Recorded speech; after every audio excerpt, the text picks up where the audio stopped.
Ya, jadi kami tutup 4 bulan ya lebih kurang, dari Maret, April, Mei, Juli, lebih kurang 4 bulan ya. Karena pandemi COVID-19, Corona, karena kita mengikuti protokol dari pemerintah dan demi kesehatan bersama tentunya.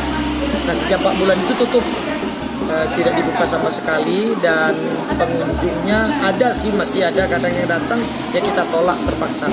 Apalagi semua pegawai kita rumahkan, diliburkan selama 4 bulan itu, jadi tidak ada yang ngurusi. Alhamdulillah setelah new normal sekarang, dan beberapa hari yang lalu, minggu yang lalu, Gubernur Sumatera Selatan Bapak Haji Herman Deru membuka kembali secara resmi Bait Al-Quran Al-Akbar ini. Karena memang kalau ini tutup seterusnya berantakan semua, baik Bait Al-Quran sendiri, di mana Bait Al-Quran ini adalah dalam rangka juga membiayai pesantren IGM Alisania, Bait Al-Quran Al-Akbar itu sendiri. Ini perbedaan dari sebelum dan sesudah pandemik, ada pembaruan apa Ustaz?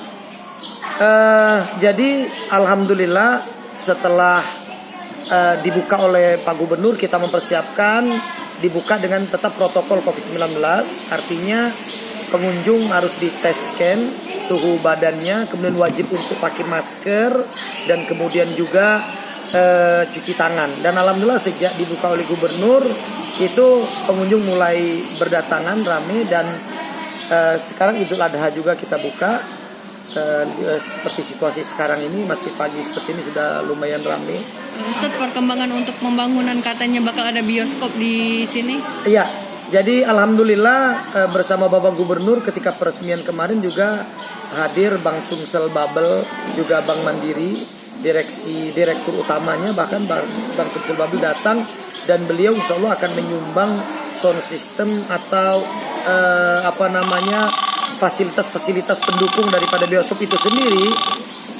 Sudah buka, kita buat, tapi memang belum baik, baru ala kadarnya, dan itu tentu proses pembuatan dan lain-lain, proses bioskop, proses pembuatan Al-Quran Al-Akbar, dan juga tentang sejarah Al-Quran, sejarah Islam, film-film dari dunia Islam yang kita buka di sini, dan gratis. Udah berapa persen? Itu sejak Idul Fitri lalu kita buka, sudah dibuka walaupun ala kadarnya. Alhamdulillah Bang Sumsel Babel akhirnya berencana untuk menambah fasilitasnya. Dan untuk food court ini sendiri, Bank Mandiri alhamdulillah sedang mempersiapkan bantuan juga untuk membuat lebih cantik lagi, bahkan pintu gerbang itu juga akan diselesaikan oleh Bank Mandiri. Ya alhamdulillah banyak sekali dengan gerakan Gubernur Sumatera Selatan mensupport ini, banyak unsur pihak-pihak terkait juga yang ikut membantu.